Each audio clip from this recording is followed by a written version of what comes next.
When you're on social media, like what frustrates you and or annoys you the most? Is it when people are like, selfies, right? Like, hashtag cutie, right? Or, when people take pictures of their food, right? It's like, okay, dude, it's your sandwich. Okay, good job. You made a sandwich, right? Is there something that people do on social media that just drives you crazy? I'll tell you what it is for me. Because while some of those things are annoying and frustrating and just stupid or whatever, none of those things really kind of get me fired up. For me personally, what really irritates me, what really annoys me, is when people get on, and you'll know exactly what I'm talking about, I think, when I say it. So when people get on and they just make these comments or these statements and they just throw it out there like raw meat to a den of lions for people to just jump on and attack. You know what I'm talking about? Like political statements about either Republicans or Democrats, or when people make moral statements or immoral statements, or how a certain nation or a certain people group, right?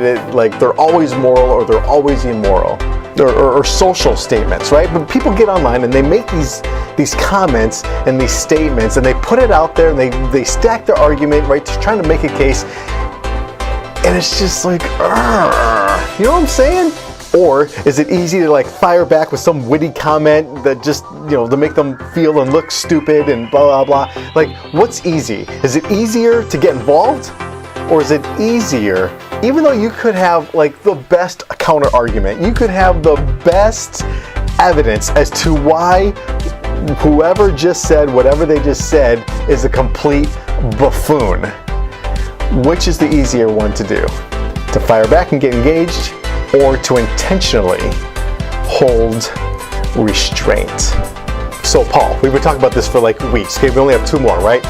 We're talking about the fruits of the Spirit. Galatians chapter 5, 22.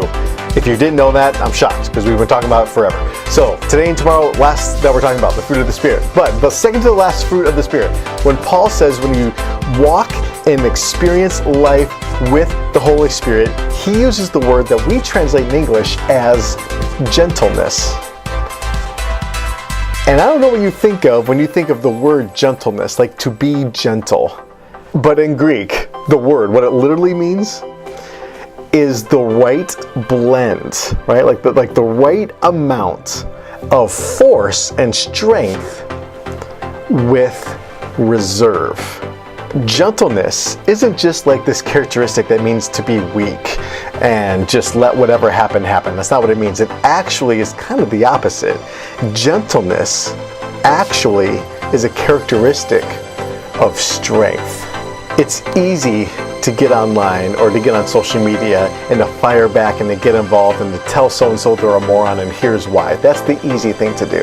The harder thing, the position of strength, is to actually hold back, to not use force, to have restraint on behalf of the other person.